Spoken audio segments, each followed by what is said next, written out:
ગુજરાતમાં છેલ્લા ઘણા સમયથી ખેડૂતોને લઈને અનેક એવા સવાલો ઊભા થઈ રહ્યા છે। આપણને ખબર છે કે વિપક્ષ અવારનવાર ખેડૂતોની સાથે જે અન્યાય થાય છે તેની સાથે ખેડૂતોને લઈને જેટલા પણ મુદ્દાઓ અત્યારે હાલ ગુજરાતમાં ચર્ચાનું કારણ બન્યા છે એ વાતને લઈને મેદાને આવતા હોય છે। ત્યારે હવે અમરેલીના સાવરકુંડલામાં ખેડૂતોએ પીજીવીસીએલ કચેરીની બહાર જોરદાર હલ્લાબોલ કર્યો હતો। લાઇટ આપોના સૂત્રોચ્ચાર પણ કરવામાં આવ્યા છે। વિગતે ચર્ચા કરીએ અને ખાસ કરીને આ વિષયને લઈને ખેડૂતોનું શું કહેવું છે તેના વિશે પણ વાત કરીએ। નમસ્કાર, હું હંસિની અને તમે જોઈ રહ્યા છો નિર્ભય ન્યૂઝ।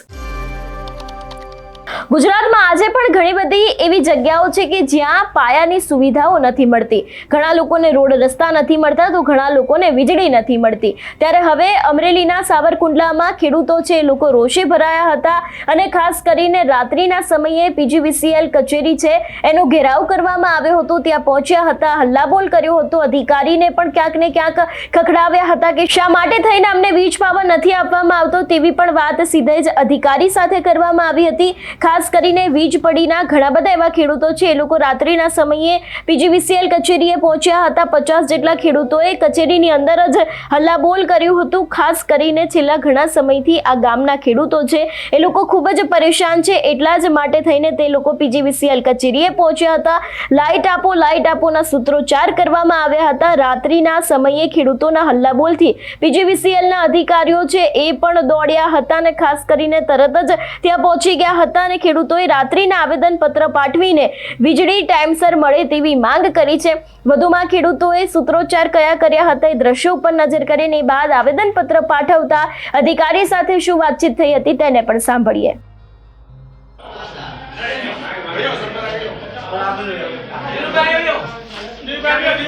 સાહેબ તમે આ બહુ ઓલું કરી નાખ્યું છે પડતું કારણ કે અમારે નહીં બેસવું નથી આપણે ક્યાં આપણે દાસો ટાઈમ થઈ ગયો જો એક વસ્તુ સમજી લો, ત્યાં ડેપ્યુટી એન્જિનિયર સ્ટેબલ રહીએ ને એક વસ્તુ તમે સમજો, સ્ટેબલ રહીએ તો ભાઈ ગામે ગામની માહિતી લઈએ, ગામે ગામની મૂળ જાણે શું હકીકત છે જાણે। તમે મારા જેટલા ગામ આવતા તો પૂછી લો, હરેશભાઈ છે પત્રકાર છે છતાંય કેવું છું મારા સાવરકુંડલા તાલુકા મેં જે ગામડામાં એક ગામડામાં મને આવડું છોકરો નહીં હતો એવું નથી। હા એ વાત તમારી હવે આપણી વાત મજાક તો ખેડૂતોની થાય છે। તમે એક જ તો લાઈન અત્યારે ઓકે સર એક લાઈન છે તો છે બે સ્ટાફ છે ઓકે એક લાઈનમેન બે બે સ્ટાફ છે ઓકે ડન 3 જણા કેટલા ઓકે કેટલા જ્યોતિ ગામના ગામ છે કેટલા અત્યારે આપણા 32 ફીડર છે 32 ફીડર છે ઓકે ડન 52 ગામ છે 52 ગામ છે ઓકે સમજો સાહેબ મારી વાત તમારું નથી આ પહેલા અમારું 21 ગામ છે।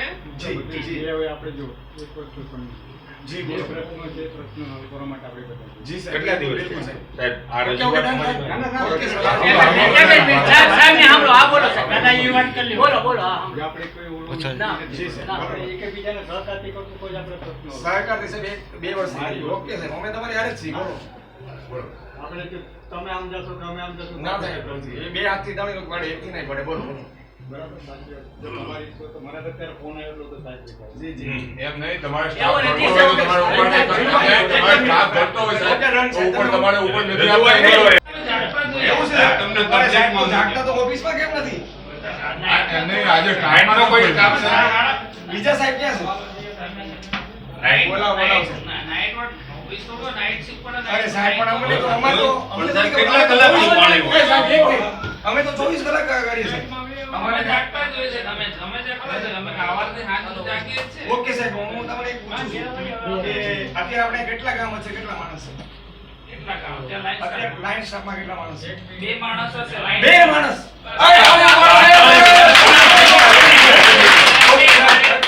કેટલા ગામ છે બધી કેટલા જગ્યાએ ઓકે સાહેબ બે માણસ થોડા પછી. એક લાઈન ઓકે એક ડન લાઈન માર્યો જ સાંભળો જી સાહેબ, સ્ટાફ જી સાહેબ, જી સાહેબ, જી સાહેબ. લાઈન સ્ટાફ માર મજા કરો ને એ 24 સાહેબ કેટલા 52 ગામ 30 ફીડર 32 ફીડર તમારી પાસે એક એ લાઈન અને બે લાઈન અત્યારે નાઇટમાં લાઈનમેન છે નાઇટમાં 3 જણાનો સ્ટાફ છે જ્યોતિગ્રામ દર કલાકે ભાઈ ભમરમાં જ્યોતિગ્રામમાં ટિપિંગ રાતે કેટલા આવે આખા દિવસમાં 3 ટિપિંગ 4 ટિપિંગ ઓકે ના ના સાહેબ આપે છે હાલો ઓકે ડન આગળની વાત છે કે જો એ માણસ છે ને એ જ્યોતિગ્રામ હોય તો ખેતીવાડીમાં જશે. તો જોતરી ગામમાં છો.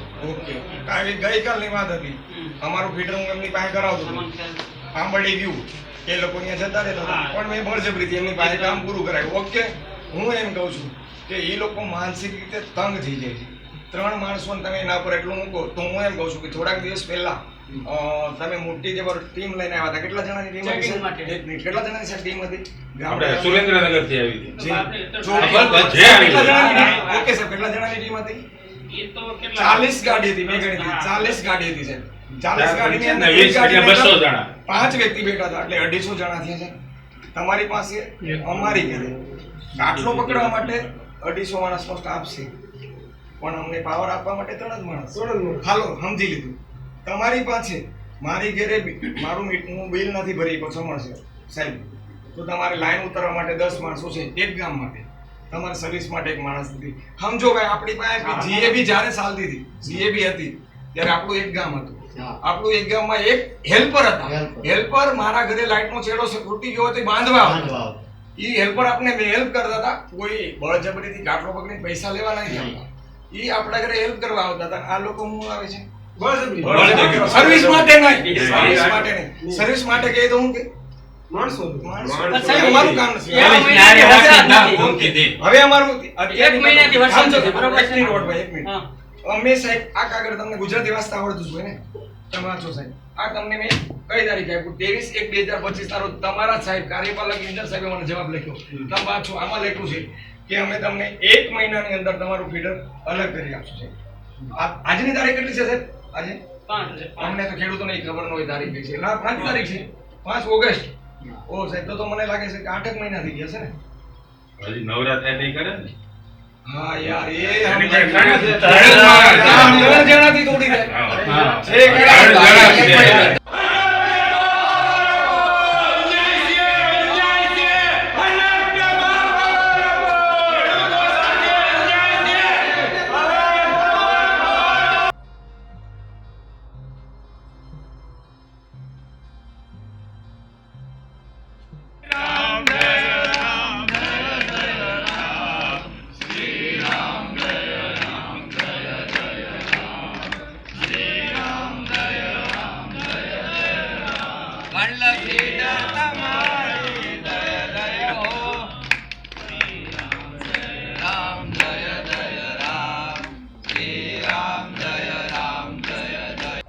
તાળી પાડો સાહેબ એવા.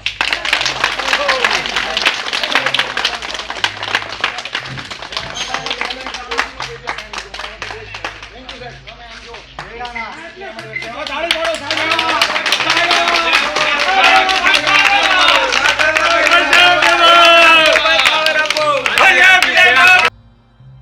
તમારું શું માનવું છે આ વિષયને લઈને અમને કમેન્ટ કરીને ચોક્કસથી જણાવજો. તેની સાથે અમારી ચેનલ નિર્ભય ન્યૂઝને લાઇક, શેર અને સબસ્ક્રાઇબ કરવાનું ભૂલશો નહીં. નમસ્કાર.